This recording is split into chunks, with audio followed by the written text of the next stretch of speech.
Hi, very good evening to everybody. I welcome you all on behalf of the Hindu group. An interesting topic to discuss on a Sunday evening, blockchain, new technology of trust and future prospects. To discuss with us on this interesting topic today, we have three very interesting and important people.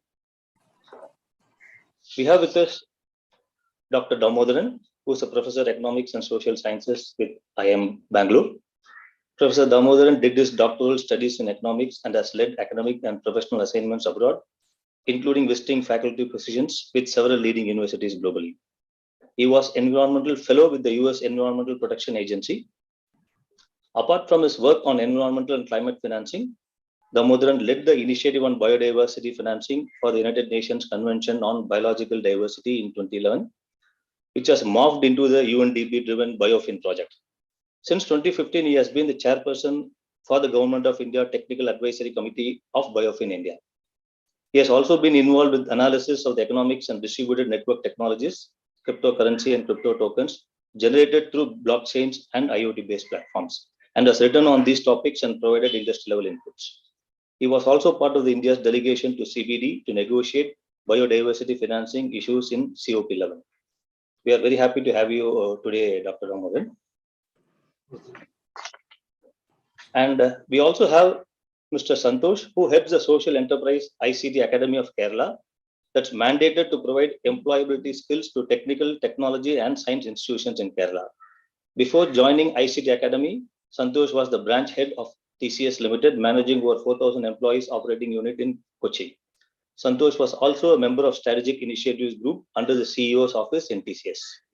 With an experience span of over 20 years in the ITC industry, Santosh has performed multiple roles both in India and abroad in sales, delivery, and operations.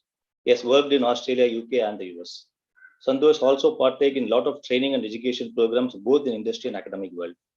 Santosh holds a bachelor's degree in electrical and electronics engineering and master's in instrumentation and control engineering.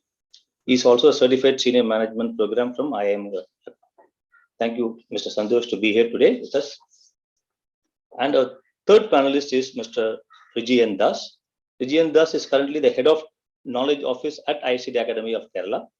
Riji started off his career in academia and extended his service for 11 years till there came a time where he thought that he was meant to do something more and different.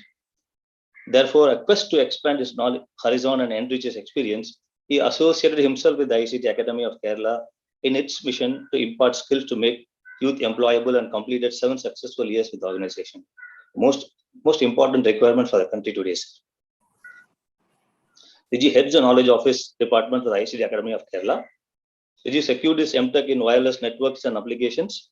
His MTech thesis work titled Wireless Ad Hoc Communication Between Shore and Water Vessels in Critical and Emergency Situations later turned out as a product to provide internet connectivity to fishermen at sea, called the Amrita Ocean Net. He also qualified UGC Net in computer science and applications. We are happy to have you here, Mr. Riji. So I looked at the title, and the one thing that actually struck me was the question mark that was there at the end of it. So are we actually really questioning whether blockchain as a new technology has trust and what prospects it has? So I would actually request Dr. Damodaran, who is a domain expert here, to actually introduce to the audience about blockchain. What is the problem that it is expected to solve, or the opportunities that it will create for the various domains? Thank you. Thank you so much for that introduction. So,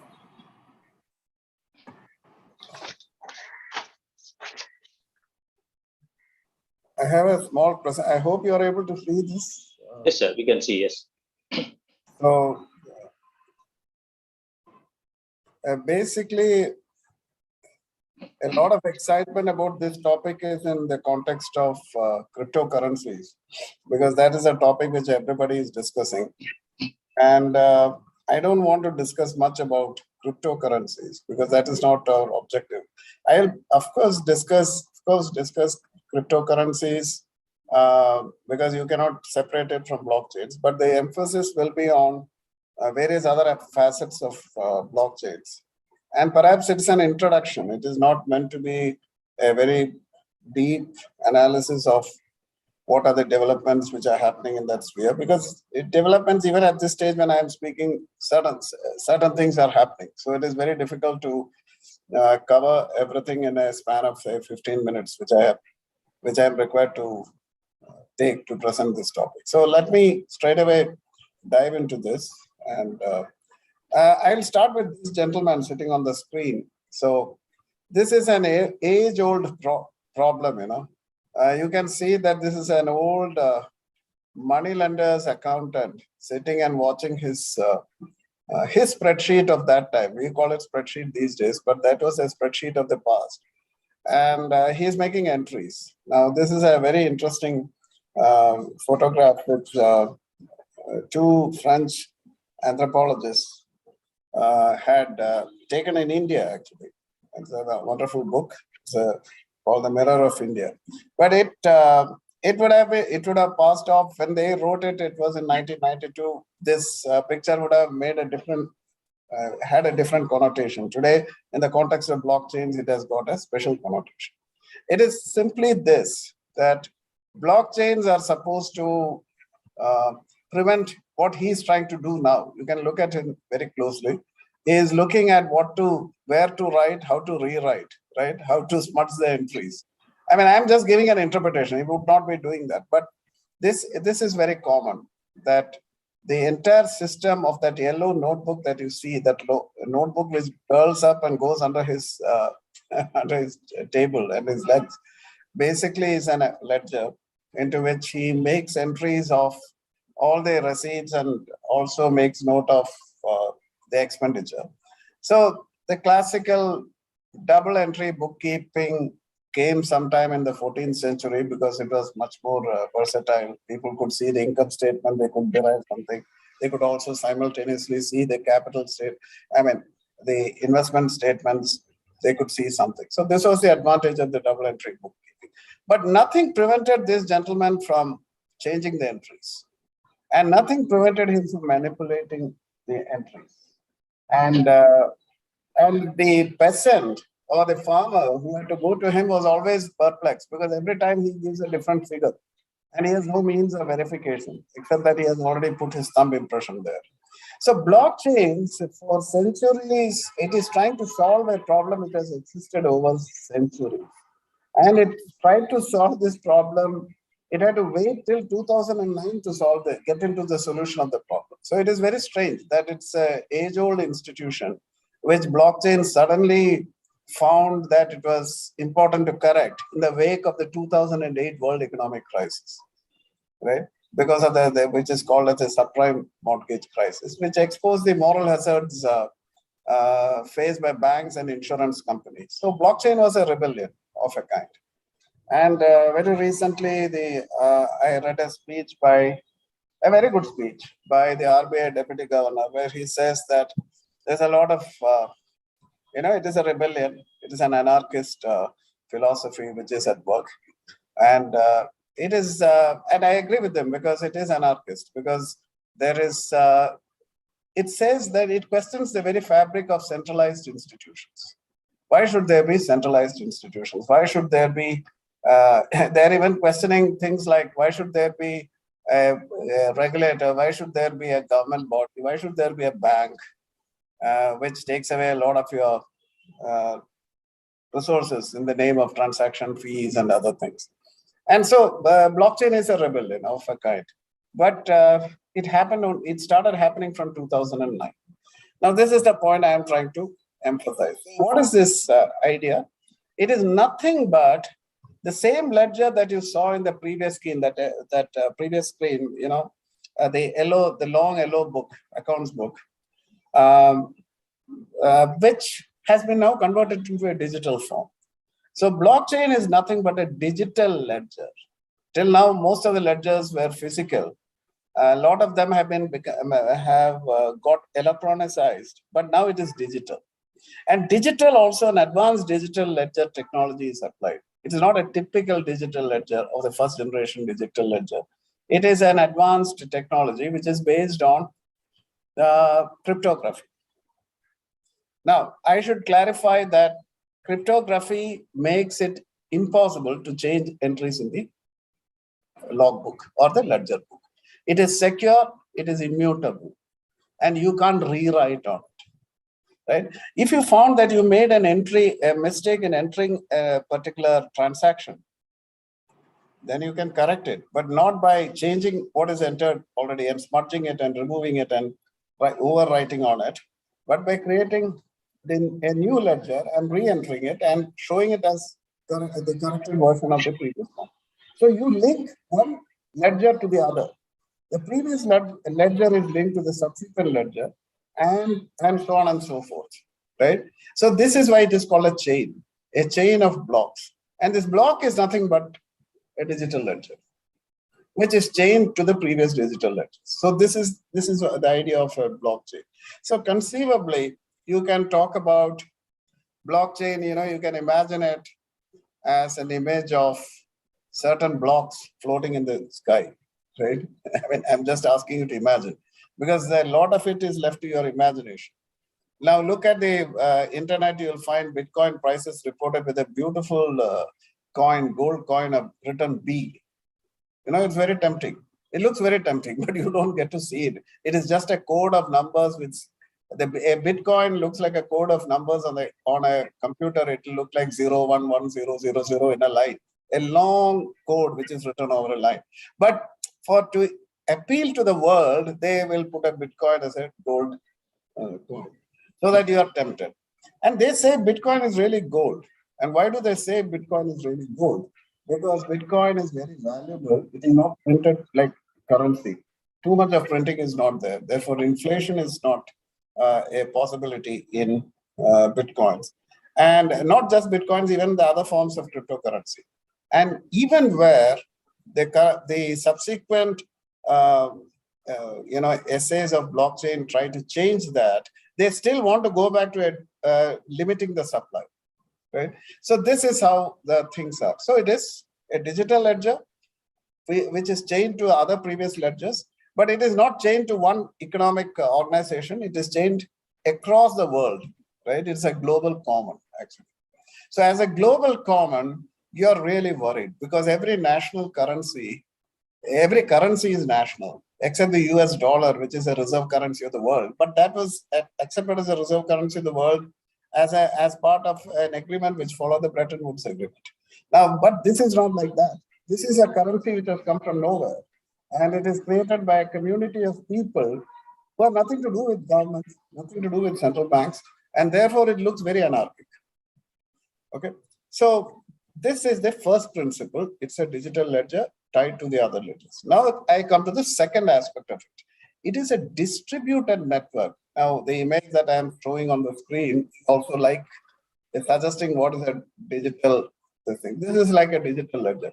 Now distributed network, sorry. Distributed network means everything is connected to the other. It's a network, right?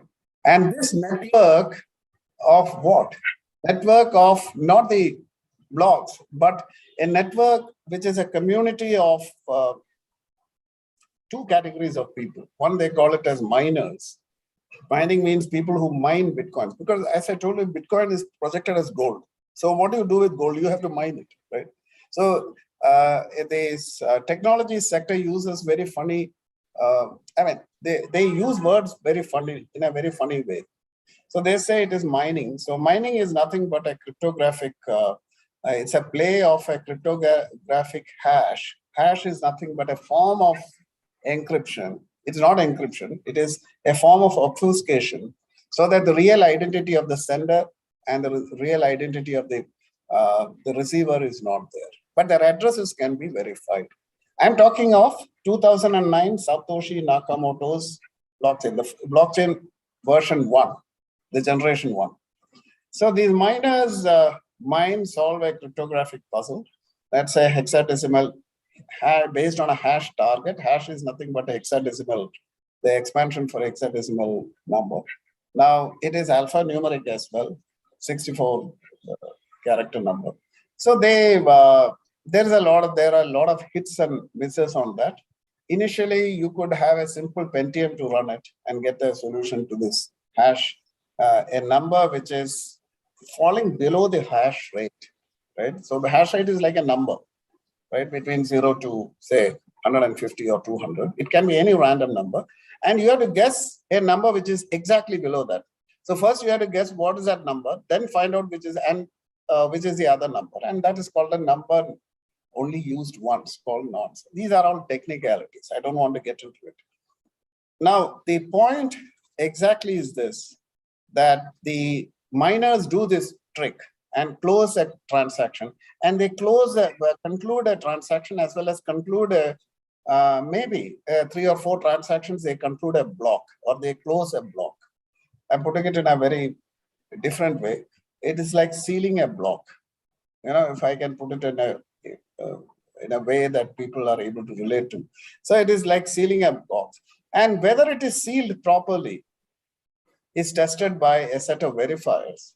And they test it, whether it is breakable or not.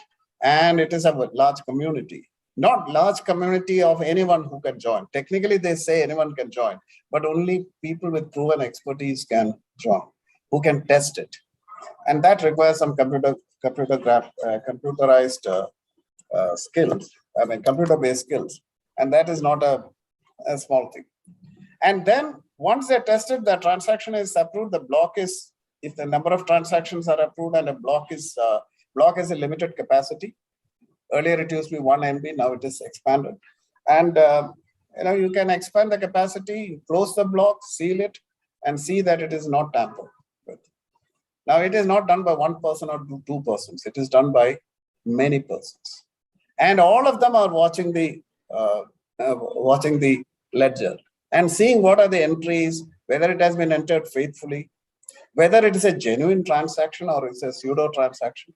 So there are a verification before mining where you capture the transactions, and then you do a verification of what is called as a public key. There are 2 keys, public key and a private key. And the private key is your intimate, it is like a password for you. User ID is the other one, public key. So public key gives an idea about your address, whether you are a genuine person, it's a genuine address.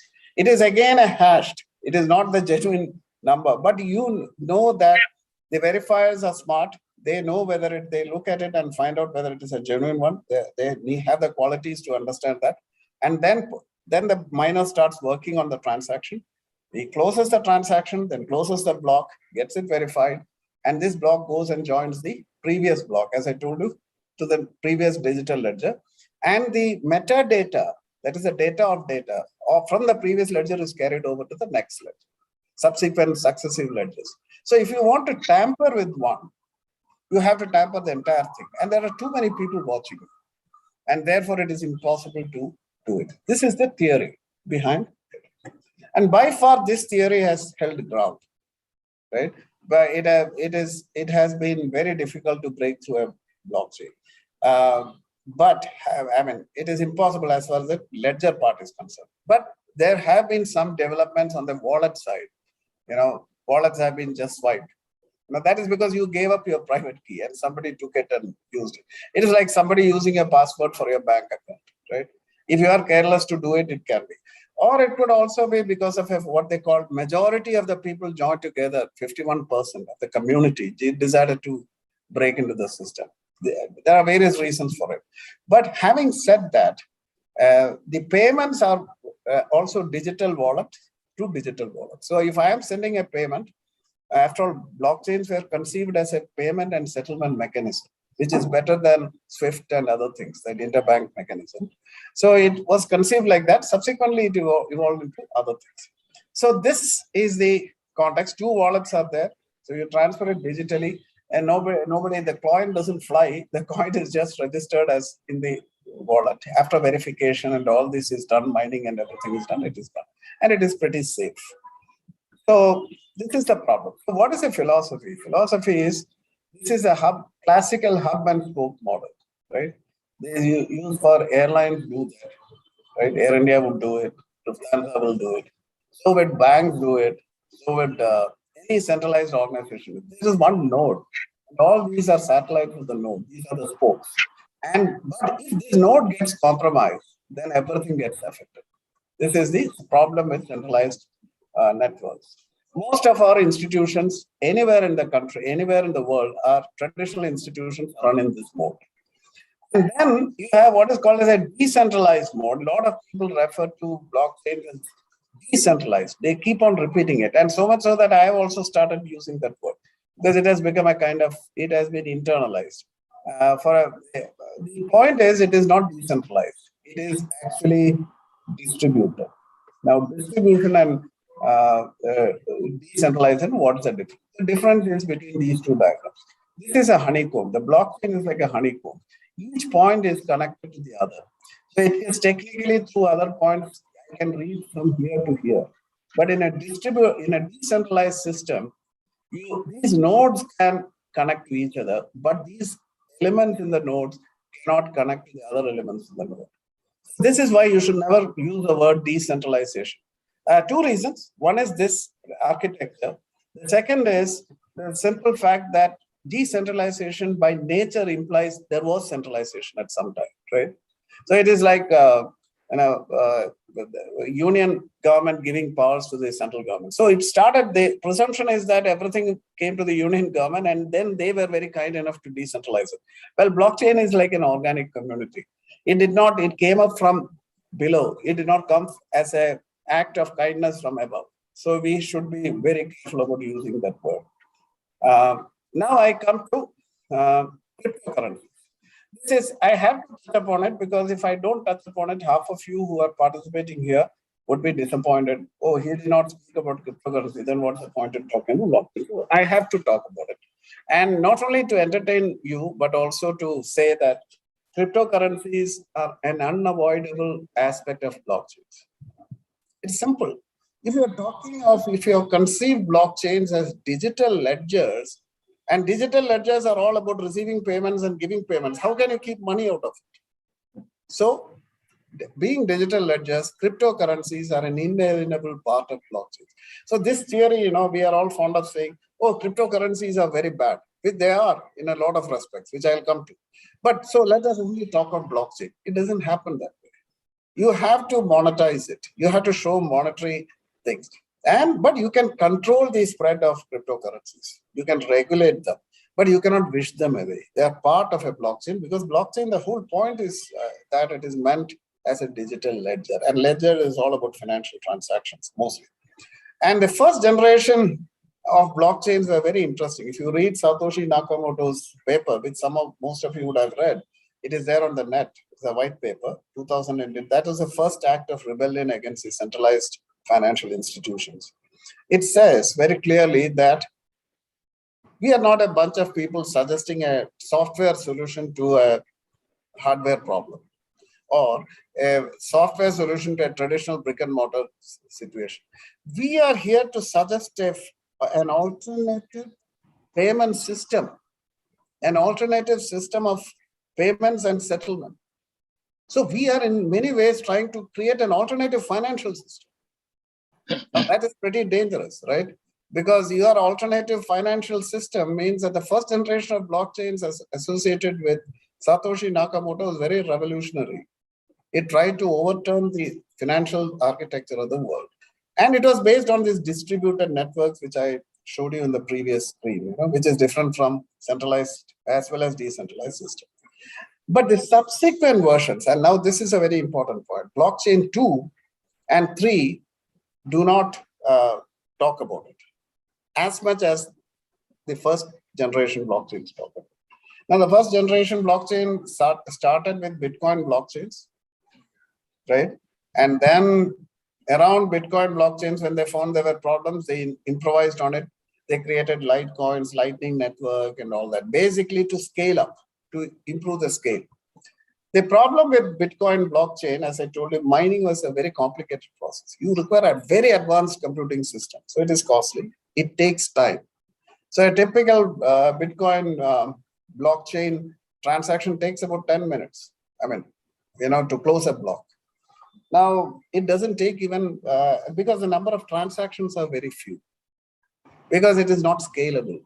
Inherently, the protocol is like that it cannot be scaled because the mining and the hash functions and its verification takes time.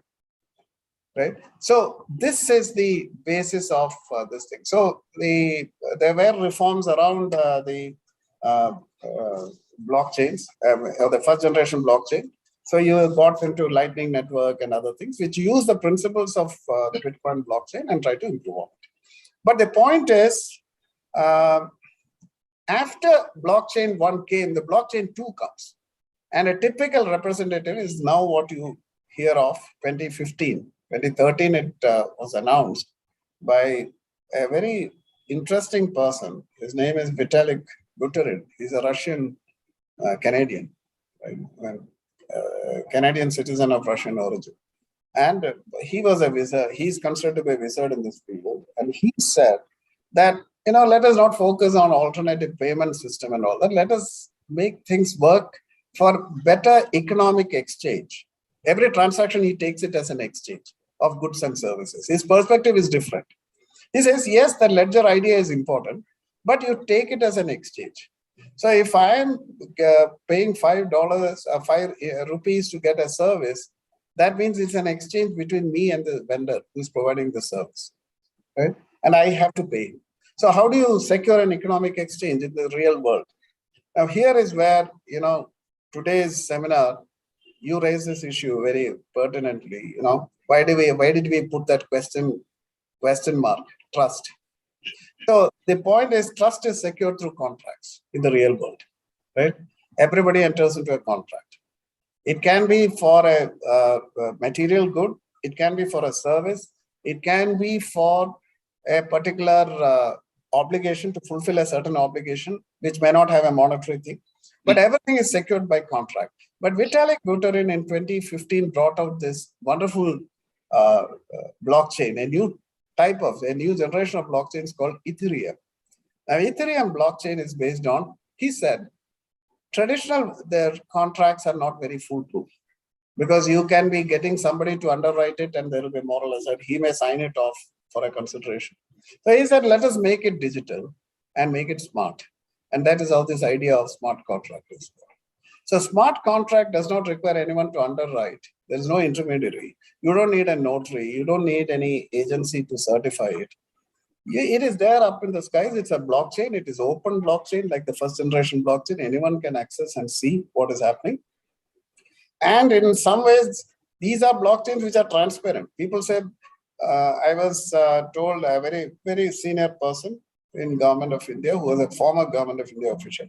He said that, it's all about privacy. There's too much of, hideous things happening, which is true. But they don't realize that a blockchain, perhaps a first generation blockchain and Ethereum, are very transparent. You know the transaction, the addresses, the IP addresses or the relevant user IDs, and you can get to those people if you want. But you may not know the personal identity of the person. But in some ways, they say that if you're smart, you can even derive that. But the hash function does not allow you. The hash is what it does is you create a private key, okay, of your password, and that is very unique and it is strong, okay. But from that you derive your public key through an algorithmic process, which believes SHA 256. They call secure hashing function. So this is how it is done. But from the public key, you cannot get back to the private key. That is why you don't call it an encryption technology. You call it a hashing technology. So blockchain is not about encryption. It is about cryptography, which could be encryption or may not be encryption. But here it is certainly not encryption. It is called a one-way hash. You can go one way, but you cannot come back. Now, this smart contract system has revolutionized the world. And in the last 8 years, if you see, after 2015, the entire blockchain thing is the Satoshi Nakamoto blockchain is almost as good as getting moribund, because governments are not recognizing their alternative money, which is Bitcoin. It cannot be treated as legal tender. And it became too valuable, too volatile. Now, these are the defects, right? Too volatile and too valuable to be treated as a means of payment. If your currency becomes too valuable, then what happens? You don't like to spend it, right? You would like to store it. And if you are a little more reckless after some time, you'll think that let me make more money out of by storing this money. Then you are not even seeing it as a store value, you are seeing it as a speculative value. Now, this is not a new point. A lot of people say this is, very bad about Bitcoins, that, it is a cryptocurrency. It has failed as a means of payment. I agree, completely failed. But it is a digital asset. Now, I am very sure that there was a very interesting answer provided by the RBI Deputy Governor, a very good speech, actually. It's worth reading. He said that, as a digital asset also, it has no underlying. There is no income opportunity, because asset means you have to generate income. That is what asset and money, the difference comes from that. But the point is, there is a very interesting, so Keynes, in many years ago, he said speculative motive of money. Keynes himself was a speculator, right? Ricardo and Keynes, both were great economists, and Ricardo was a classical economist and Keynes swerved away from classical, but nevertheless, both were traders, actually. Both are obsessed about bond markets. And they said that, cash balances are not meant only for store value and for a precautionary, for use in a rainy day. They can also be used for speculative purposes. If that cash is strong enough, if it loses value by the minute, like is happening for most of the currencies, then nobody wants to keep that currency in a chest. You always keep a currency which is short in supply. And the Bitcoin was meant to be curtailed in supply. So it had to succeed. So the point I'm trying to say is, Ethereum also was a digital contract. These are the things which I had written down, but I have explained it, I think.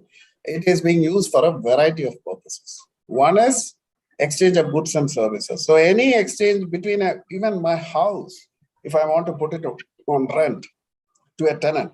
Nowadays, what do we do? A typical rental agreement, it is a 25-page document, stamp paper, then 3 witnesses and all that. And at the end of it, I can tamper with some entry here and there and get away with it, right? And it doesn't solve the problem. You enter a smart contract, you don't need witnesses. It is there in a blockchain, it is immutable. You can't play with it. 2, something much more fundamental, like, getting a supply chain contract done through a smart contract. And then you have, countries like Georgia, which is in news because it is very near Russia. So Georgia is a small country. Georgia has got using blockchains to have land records registries. In India, we do have electronic databases on electronicized and the first generation digital technology has been applied for securing land records. Right? Karnataka has Bhumi project. But so if you then what's a great deal? Because these databases are prone to getting hacked. And even titles have been changed. There have been cases where land records which have been digitized have been suddenly found to be manipulated and rewritten by somebody who was smart enough. That won't happen in a blockchain because you are not the only person watching it. There are so many people watching it, right? So you can, and it is changed. So you cannot play with it. So that is a second use, and banks are making use of it. Now look at the way banks are making use of it. Faster services. If you're in blockchain, you don't have to recheck and do due diligence and all that to the extent that we have to do. So RBI, for instance, has given instructions to the State Bank of India and other banks and private banks also to get into this chain. They have formed an association to implement blockchain solutions. RBI is very keen that it should be done. So these are all smart contract driven blockchains. And then you have LOCs, letter of credit, escrow. You don't need an escrow because everything is so transparent that you don't have to keep waiting in an escrow account and preventing, because the transactions in blockchains are supposed to be very fast compared to SWIFT and other things. And LOUs, which became very famous in our country, letter of undertakings. Somebody played with it. You know the case. It won't happen if it was a blockchain. So these are very useful concepts in the BSFI sector. Then you have the health sector, insurance claims, false insurance claims, right? I will not be even unwell, but I will be always preferring a claim. Those things cannot work. It becomes a problem. And then personal metadata of patients. Patients' data is very sensitive. It is personal data. And we are going to have a legislation, all of you are aware of it, personal data protection bill, which is yet to turn into an act, but India is thinking of doing it. So those things are also protected best in a blockchain because it cannot be unaltered. So the beauty is that the blockchain here when you are using, if I'm using a blockchain solution for protecting my personal identity, my personal identity will be obfuscated, right? It is being obfuscated with using a key, which can, a hash, but my data is protected in bunches. So if I have to, I will keep my Aadhaar and all these essential things there. My medical records will be somewhere else, another bunch. And a third bunch will be something else, and you will have these different bunches. So the idea is that you release the files only where you want to release it. You don't release the entire thing to one agency which does not require to have that data. So these are things which are happening actually. I'm only listing those things that are happening. And then I come to the last voting. Conceivably, in another 10 years, Election Commission of India may be thinking of using blockchain metadata as a metadata storage point for voting in elections. Companies are already doing it for their voting systems. And then carbon emissions, we are talking of climate change. My interest in blockchains came because of my involvement with climate change. I found that a lot of inventorization is wrong as far as greenhouse gas emissions are concerned. So you have a proper inventorization, your NDCs, as they call it, nationally determined contributions, which India has submitted, all the countries are submitting. You can check for authenticity because it is not easy to, play around with that. So multiple users, and these are the good points about the Ethereum blockchains and related blockchains which work on smart contracts. Now I'll come to limitation.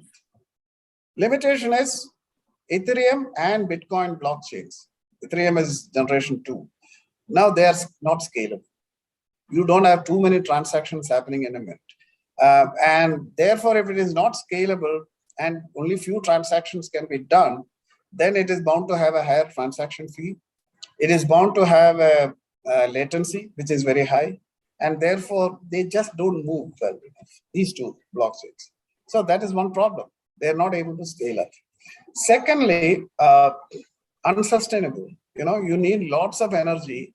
They call it gas fees. Basically, they are referring to energy use in quantum for mining and other operations. Even verification takes a lot of things. So unsustainable, bad from a climate change point of view. And the third one is that cryptocurrencies were meant to be means of payment. They became too valuable. Therefore, people started speculating on it, speculative motive, as I mentioned. So you are trying to switch between cryptocurrencies. I will offload Bitcoins, buy Ether, or I will use that to buy maybe Solana's blockchain kind of a thing. And too much of arbitrage between US dollar, Indian rupee, and cryptocurrency. These are not very desirable for the country's macroeconomic frame stability. So government of India as well as RBI have a point on these issues. Now let me come to abuses further. One is anonymity. So you get into criminal activities, money laundering, all this kind of stuff. And then too much of anonymity of transactions, which means you don't get to know who this guy is who is doing all these transactions. But I will tell you again, there is a misconception here. People think that every blockchain is like that. No. As I told you, the Bitcoin blockchain was supposed to be a very open system. But there are blockchains like Monero where there is no, even the public key is impossible to, to be evaluated by a person. So those are the really privacy, anonymity driven blockchains which could be creating problems. And then DeFi, which is decentralized financial institution, you don't need an intermediary. So there is no transparency. Where is that money going from? People are just giving flash loans and getting 100% return. 100% return is not even heard from a good money lender of the good old days. So these are some of the abuses. But again, I'm coming to the good news. A lot of new protocols have come. Sustainability problem. Ethereum is now moved to Ethereum 2. Gas fees have come down. Sustainability issue is done. Scaling up is happening. A lot of new scaled up products are coming now in the third generation. Solana, for instance, is a replacement of Ethereum. Faster, scalable, more transactions. And then you have some other Cardano, for instance. These are all the different blockchains. And Solana has got about 50,000 transactions per second. That is rated with their transacting. Whereas your Bitcoin was running to about something like 4.6 transactions per second. So scaling up is happening. So a lot of changes are happening. So they have these new blockchains most of them have abandoned mining, so that the energy intensity has come down, scalability has been ensured. Transaction fees have also come down. So to say that, transaction fee is very high, it is not as great as it is, no, new blockchains are coming to replace them. And so interoperability. So you have a Ethereum platform will be tied with a Bitcoin platform. A lot of work is happening in this area. So that is the other part. How do you resolve all these problems? Well, cryptocurrency abuses, there's only one way: have regulations which do not hit the technology, but hit the abusive use of cryptocurrencies and tokens. Now, what is a token? Token is the biggest advancement, not even cryptocurrency. Token is the biggest advancement of the blockchain revolution after 2015. And the token is nothing but a representative resource. Starting from the token that you put in a Coca-Cola, vending machine, to nowadays you put your cash. But you can have tokens which serve street lights. For instance, I am doing a project on how to ensure that street light system in Bangalore improves through a system of utility tokens. Then you have more advanced tokens, security tokens like stable coin, which has a very bad name. There are a lot of stable coins are supposed to be currencies, which can also be collateralized, and you can get loans on that. So what is that? It is backed by US dollar and other things. But in the US, there is an investigation going on against Tether, which is one of the first stable coin, that they claimed all that, but they did not have that. Right? So these are to be resolved only through regulations. So in India, we have not taken a stand on this, but definitely in the days to come, we will have a stand. But one thing is, in the union budget, there was a mention about digital assets and about taxing them. But just because you announce that something will be taxed, crypto assets will be taxed, it doesn't mean that it is legalized. It is not legalized, but it could be taxed. And then finally, the biggest failure of cryptocurrencies, in one sentence, is unit of account. What is a unit of account? Unit of account means if it is not denominated in any major transaction happening in the world, then it doesn't carry any currency. So it has to turn into an asset. And because of its supply limitations, that's all the more a reason it turns into a speculative asset. So you need regulations. On that note, I come to the end of my presentation. Thank you, Dr. Damodaran. It was a very excellent presentation, and I would say that many of the questions I actually marked not to be asked. I think you have actually answered them in the presentation. I think that's a skill only professors and teachers have, that they answer what the student is going to ask even before this question comes up. Yeah. I think, and also I see while you were presenting, I was looking at the question that came up. Many of the questions that came up, you already answered in your presentation. Oh, really? I didn't realize. I didn't have time. I got carried away by my conversation. So. And some of the questions were more also looking at, okay, there is a technology, there's a domain. What do we do? How do we know about it? How do we learn? What sort of a career I can establish there? And I would like to now ask Mr. Santosh, what is the initiative that government is taking in terms of bringing this blockchain from a knowledge standpoint? Thank you, Mr. Suresh. At the outset, I would like to thank the Hindu for partnering with ICT Academy of Kerala in organizing such a wonderful session. And I also wanted to thank Dr. Damodaran. I think, as you rightly said, has covered the entire gamut of the blockchain technology in 20 minutes time. I will try to make it quick. From a governmental perspective, the question that you asked, governments normally look at 3-4 angles of it. Obviously, first and foremost would be from a policy perspective. What are the things that they can do it? Secondly, from a facilitation perspective, what are the areas in which it can facilitate something like a new technology or new domain or new area of interest? Third would be in terms of implementation projects. So can government itself become an implementation player, and can it implement it into its government schemes and programs, etc. These are the broad 3 levels in which governments look at it. You also asked a sub question about the career opportunities and things like that. I'll just quickly, I'll park that 3 points and then come back to that. From an industry perspective, if you look at it, I think the recent survey says that the future of blockchain technology is going to be around 19 billion in the next 5 years. And 2 days ago, or I think a week ago, NASSCOM published that India crossed 200 billion in its export in IT. So if you look at it, it's almost 10% of what the overall IT that the world is projecting about blockchain technology. And in terms of the opportunity, right now, Indian IT industry is employing directly around 5 million people, which is around 50 lakhs people. And if again I denominate it with 10% of it, next 5 years you have got around 5 lakhs people worth of opportunity in this domain. So that's the kind of opportunity landscape that is being seen in the industry. In fact, from a Kerala government perspective, we started this program 3 years ago as part of a very interesting initiative from Kerala Development and Innovation Strategy Council. This is a specific organization under the Honorable Chief Minister of Kerala, looking at opportunities that are going to storm the world in the future. And KDISC identified that blockchain technology would be perhaps one technology that may storm in the world. This was 3 years ago. And we, based on certain understanding of the world that time, even though it was in small pilots, we initiated that part. And under that 3 areas that I mentioned about competency, policy, and projects, we took the lead on the competency side of it. So Kerala government decided that let us build the competencies around this new technology.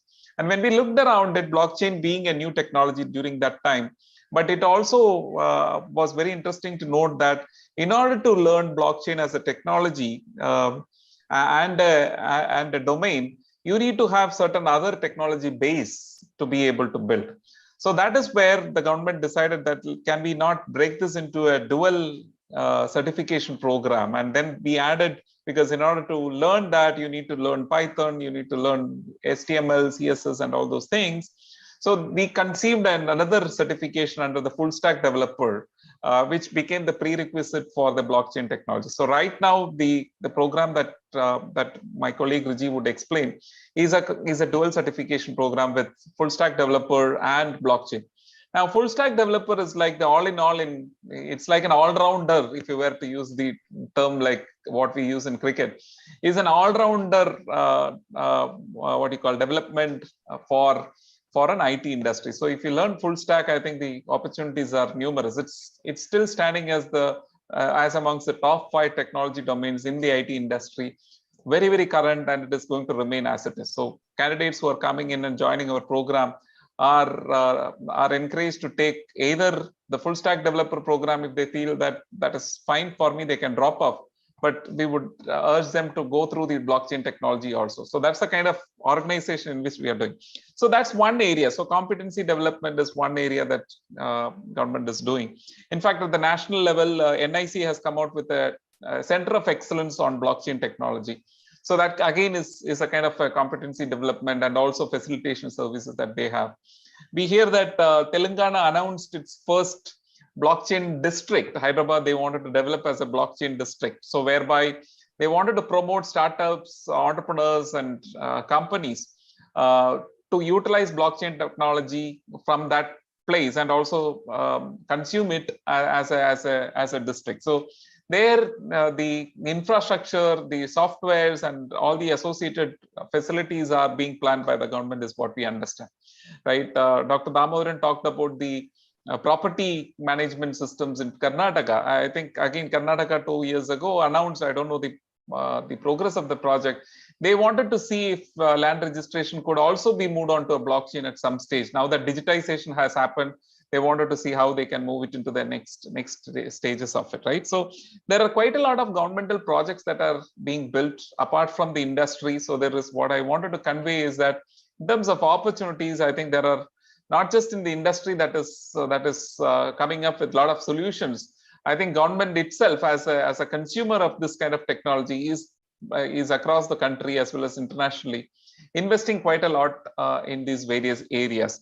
In fact, in Kerala, we are also under again KDISC. I think there are initiatives, experiments that are being looked upon from the healthcare sector. So there is e-health record creation that is happening right now in Kerala, where the health records are getting digitized. They wanted to see if it can be hooked on through a chain so that it can perhaps be utilized immutably between when they go from private to government. And Damodaran sir highlighted about the insurance and privacy and other mechanisms. So government is trying to see whether that could be one area of interest. In fact, there is another interesting area, which is a small pilot that I think as part of the process, the Kerala Blockchain Academy, which was created by the as part of this program, again to provide competencies to the candidates in the state. They were coming out with concepts around, can we use blockchain for managing the blood bank aspects of it? So because the purity of blood is something which is very critical, and utilizing the blockchain technology, can we move that into some sort of tamper-proof mechanism so that the whole supply chain can become extremely transparent and at the same time retain the integrity of what it is being looked upon. So those are some of the initiatives Kerala government is looking from an implementation perspective. But we have taken a position that we would like to contribute to the country as well as to the state in terms of building strong competencies in this area, and that is where the creation of Kerala Blockchain Academy came in. Creation of a program like this, a dual certification program of full stack developer plus three-way certification on blockchain has come up. So that is the primary area in which government is looking at. I'll pause here, and maybe if time permits, if there are questions from the candidates, I can take it forward. Thank you so much. Thanks, Santosh, for that explanation. And actually, I think many of the audience actually wanted to know how do I learn, where do I start? So I would request Mr. Riji to actually explain the various programs that ICT Academy has, because this is a new technology and technology that looks very promising. So for someone who to start their career in blockchain, what opportunities they have and what they can do. Okay, thank you, Suresh. So is the screen visible? Can anyone confirm? Yeah. So I would like to talk more on the course. Mr. Santosh already mentioned about the government offering and the initiative by Kerala Blockchain Academy and ICT Academy of Kerala. So by now, what we already have is, I believe that all of you attending this course come with the intention that you wanted to upskill, or you have to learn a new skill, or you have to reskill in one particular area. So since the context is blockchain, you all are looking at blockchain. And now what I would be like to present is, right now you are in a position where blockchain has got all the scope, and Dr. Damodaran already mentioned about the possibilities blockchain is offering to you. Then which is the right course? There are a lot of opportunity, there are a lot of courses available for you to do the learning process. So which is the right course that you have to choose? And then the second thing is, which is the right place to do? I have already seen in the question section that some of you started asking about the right place to go and learn this particular course. So let me start with the first point. When you go and search for a course, there are a few things that you have to look at. First of all, the course that definitely should provide you the knowledge. Dr. Damodaran, when he was explaining about different terms and the proof of concept you heard, the mining you heard.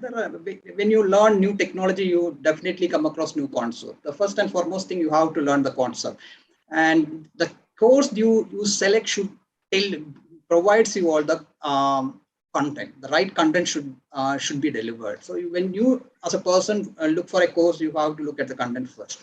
And on the other side, you also have to look at the updated content. And when he was explaining, Dr. Damodaran mentioned about blockchain 1, 2, and 3. And likewise, when you go and look at a particular course, you should be very clear that you are going to learn the updated content. So that's the updated content is something that you should be very aware when you select a course. And another thing, when you look for selecting a course, the course content should be organized. Otherwise, when Mr. Santosh was explaining about the course structure, I'll come to that. Before starting with the blockchain, when you look at any technology, when you look from a common man's perspective, this technology will be available to the common man in the form of some of the application. Whether it is a mobile application, sometimes it is a web application, or even a embedded application, which is in the form of a washing machine. So the common man will be using it.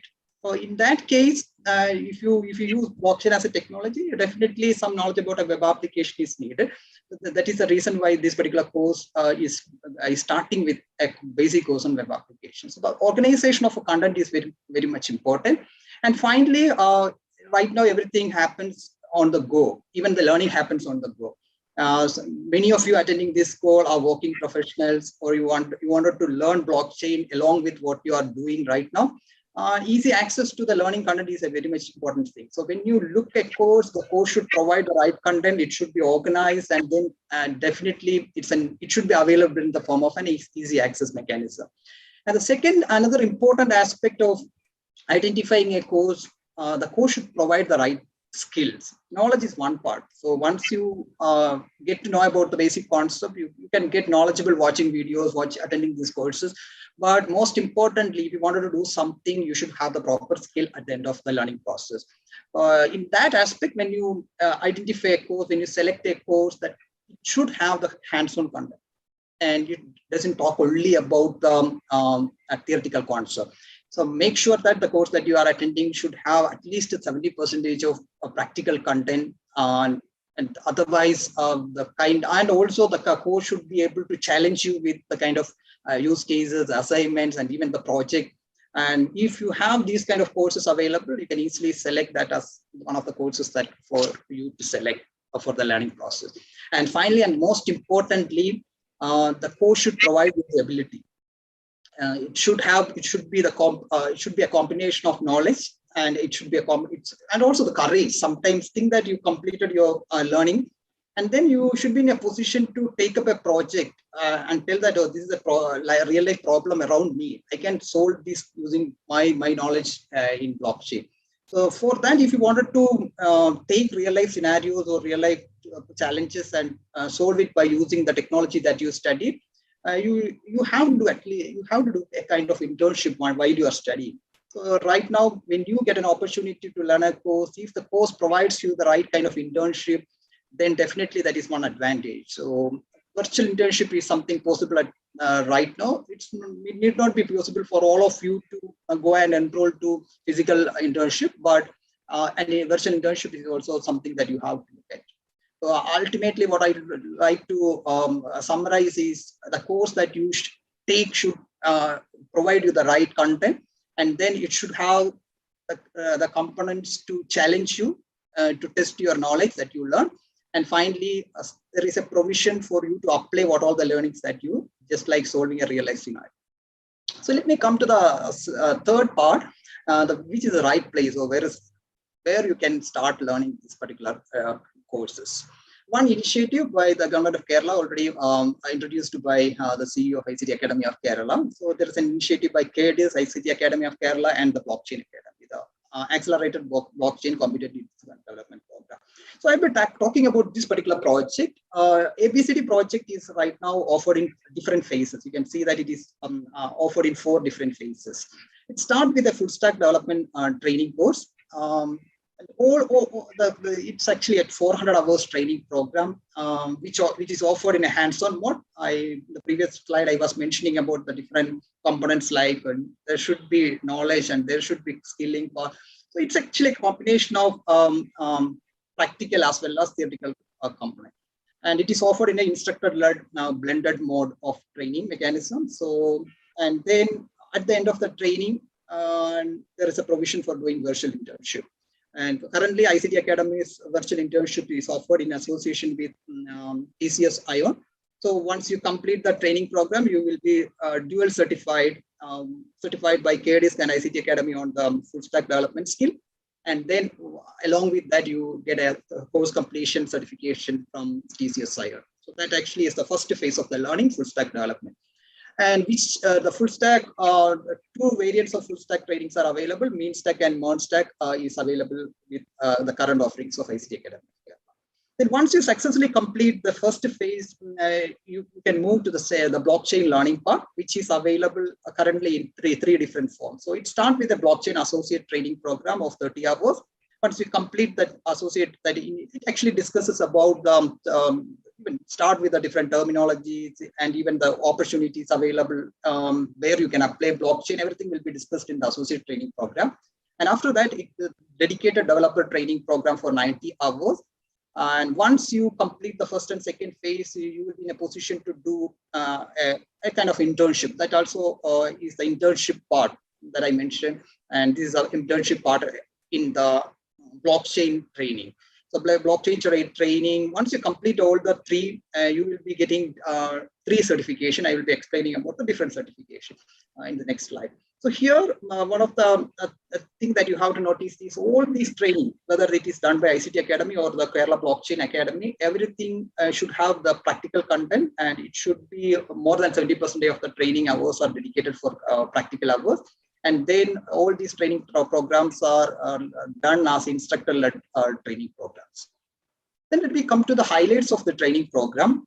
The most important highlights is the scholarship that is offered, and since it's a government program, the fees is a nominal fee that you get to learn new technologies, and 25% of a scholarship is available for all meritorious students who crack the entrance examination. So there is an entrance test which is a combination of aptitude and computer fundamentals. Once you crack the examination with 60 or above score, you are in a position to get 25% of a fee waiver. That is available for everyone.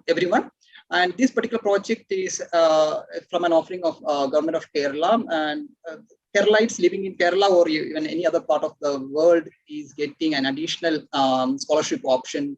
They get 100% scholarship if they are a female candidate. And then for male candidate, meritorious, I'm emphasizing the point, meritorious means they have to clear the entrance examination with a 60% of marks. Once they clear, there is a 70 and 100% scholarship option for Keralites. And then on the virtual internship, that is, and I already mentioned in the previous slide, like this course is having a virtual internship. It is currently it is done with TCS Ion. So once you complete the full stack development course, you get 125 hours of learning opportunity with an internship opportunity with TCS Ion. And another highlights of this training program, I mentioned that it is offered as a blended, in a blended mode, and you get a lot of opportunity to do self-learning, and the self-learning is offered through the learning management system. And currently we are using LinkedIn Learning as a main resource for providing you the content. So everyone who is joining this particular training program will get access to LinkedIn Learning. So that is another uniqueness about this training program. And during the training program, you get an opportunity to interact with industry experts. So the live sessions are designed in such a way that it is happening. You have live session happens on every week, and then industry expert will come and interact with you. So there are dedicated trainers as well as industry experts for delivery. And then in order to connect you to the use cases, different industry use cases, there are provision to conduct virtual boot camps. So currently we do have all these facilities in the training program. And finally, what you get at the end of the training program? You get 4 certification. One is the full stack certification, which is combinedly offered by KDISC and ICT Academy of Kerala. And then the 3 different levels of blockchain certification, which is offered combinedly by KDISC and Kerala Blockchain Academy. Certified blockchain associate, certified hyperledger developer, and certified blockchain architect. So these are the certification options. And coming to, so right now you feel that this is the right place to learn blockchain. And Mr. Santosh already mentioned you that this is a very unique initiative in the country, the first of the kind in the country. And if you are interested, you can visit the website. 2 websites are shown in the slide. You can visit any of the website. The details are given, the program details are given in detail there. And you can contact either through email or you can dial through the numbers shown. Currently, we are actually planning to start a batch in the second week of March. And then we are taking registration for the training program. So once you are convinced about the details of the training program, you can complete the registration, which is open till February 26th. So that's all from my side. So if you have any questions, so we'll be here to answer your questions, anything regarding the course and course related. Very interesting course, Mr. Raju. One clarity I would like to have, I think even the participants would have, is if somebody already has done a full stack development certificate elsewhere, or based on their experience, they already have enough knowledge on that part. can they start with the blockchain associate on this program, or it has to start with the full stack development only? So right now, I mentioned to you about the scholarship program. So there is a scholarship program applicable for the blockchain training as well. So the criteria is if you have to score 50 or above percentage in the full stack development program. So if you attend the full stack development program as part of this ABCD program and score more than 50%, you are eligible to get the fees waiver. Otherwise, you can pay full fees and start learning from the Blockchain Academy's training program. Okay. Both options. Yeah, thanks very much. I think there are some more questions there. I think for want of time, what we would probably try to do is get these questions answered and mailed back to the respective participant so that they will get the answers. Mr. Suresh, if I may just Please. take 30 seconds, I could see some questions whether non-Keralites can apply, working professionals can apply, and age limit. I will just quickly add that non-Keralites can apply. The scholarship is limited to 25% for non-Keralites if they go into the meritorious candidate. Working professionals, yes, working professionals can apply because most of our training will happen after the office hours. So working professionals can apply. There will be an exclusive batch if the numbers are there for the working professionals also. Age limit, you have to be minimum graduate to apply for this program. And prerequisites, as long as you have basic fundamental knowledge, that should be good enough to apply for it, because we will, through the full stack developer program, we are going to handhold them through to the basics of it so that when they come to the blockchain also, it will become easier for them. So basic fundamental knowledge on computer is what we are looking for. Upper limit, I think up to 35 is what we have kept it as the upper limit for the student community. For working professionals, up to 56 is okay for us. Okay. Thanks very much for the clarification, Santosh. I think lots of participants would have got benefited by this instant answer for them. And yeah, and I would take this opportunity to thank Dr. Damodaran, you, Santosh, and Ruji for your valuable time, and also explaining and discussing about those important topics related to blockchain, as well as the training possibilities that is there. We'll try to get answers for some of the questions that came up and get it sent back on emails. Thanks everybody for your time, and on behalf of the Hindu group, I thanks once again everyone. Thanks a lot. Thank you. Thank you.